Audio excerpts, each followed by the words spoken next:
There are times in the life of every living being, every human being, when you touch the infinite. Those experiences of communion with the divine can come in a variety of ways and a variety of circumstances. If you have a meditation practice, you will become more inclined towards those experiences. But the experiences may not come when you are meditating. They may come when you're meditating, but they may also come in a very special time in nature, in a experience of loving connection with another person, an experience of solitude where you experience the divine presence. The mysticism is not governed by your schedule, your beliefs, or your timeline. Mysticism, those mystical experiences of divine presence, are a result of communion with the infinite, a result of the divine, that infinite source of being, connecting with you. A time when the veil between you and your soul, between you and that which is expansive, beyond words, beyond the mind, beyond everyday logic, when you are somehow taken, your awareness, your consciousness is taken out of this logical mind and everyday experience to the transcendent, to pure light, to pure love. Sometimes unexplainable situations occur. Some people may call them miracles. It's situations that you cannot explain occur in your life. They're magical, mystical. You don't know why they're happening for you. Then things become synchronistic. And the unexplainable may occur.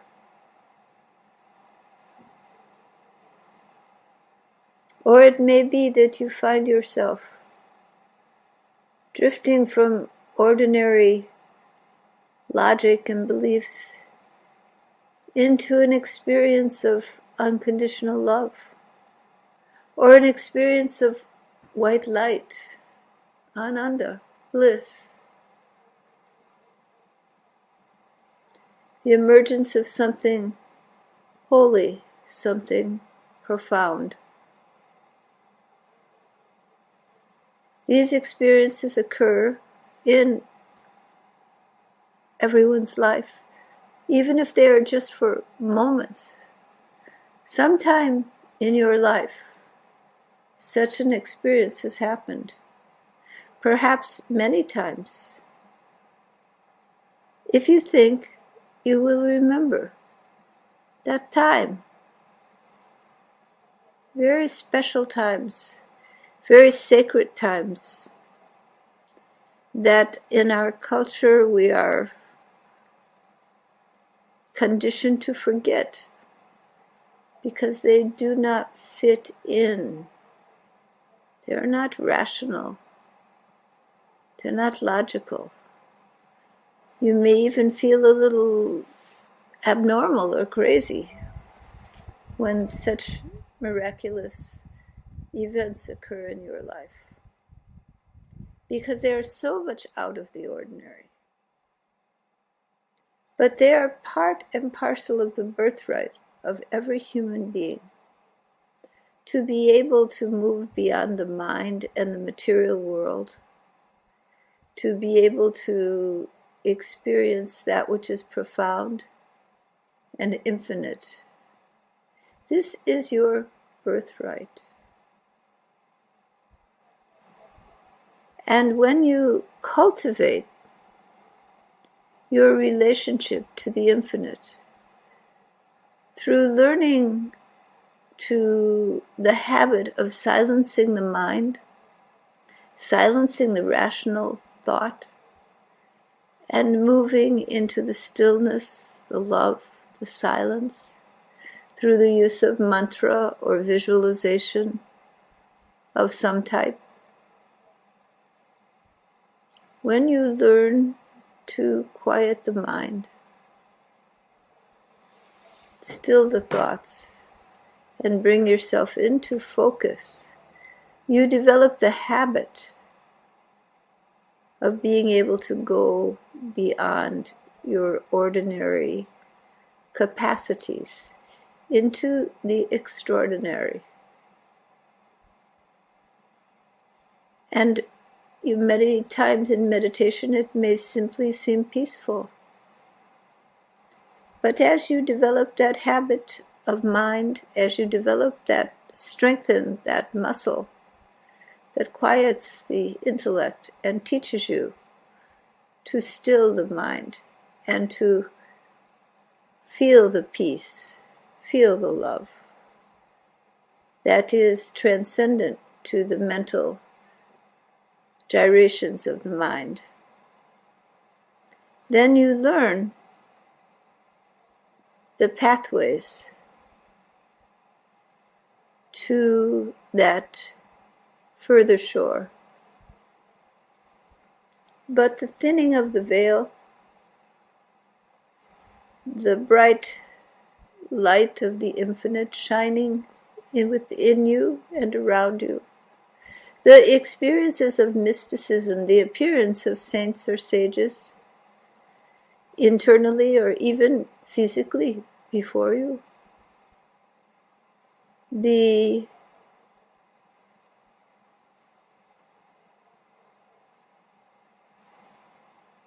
knowledge that everything is part of one existence, seeing in the mountains, in the sea, in the bird flitting from limb to limb, in the stars in the heavens, seeing the hand of the divine, seeing the presence of the infinite.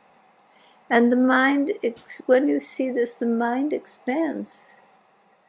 The thoughts still, and your being moves into direct communion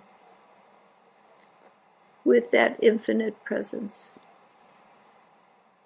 You become one with the whole. Even if it's just for a split second or part of a second, still, it's there. And the more this experience occurs, the more you become connected, and the more you long for that experience. And the more connected you become, the easier it is to connect, to notice the guidance all around you that is guiding your life, your path, to be able to attune yourself to that divine guidance, to find, even in the forces of nature, in all experiences around you, the divine may guide you, may speak to you, may show you the path in many ways. If your mind is open, your heart is open, then those messages of divine guidance, those synchronistic events, those small miracles that happen in life will not be missed or written off or forgot about because they're inconsistent with the rest of the world. You will notice them. Pay attention to them. Appreciate them. The little aha. When something a little magical, a little synchronistic, a little guiding occurs in your life. For each and every one is the child of the infinite, and you have a personal relationship to divine being.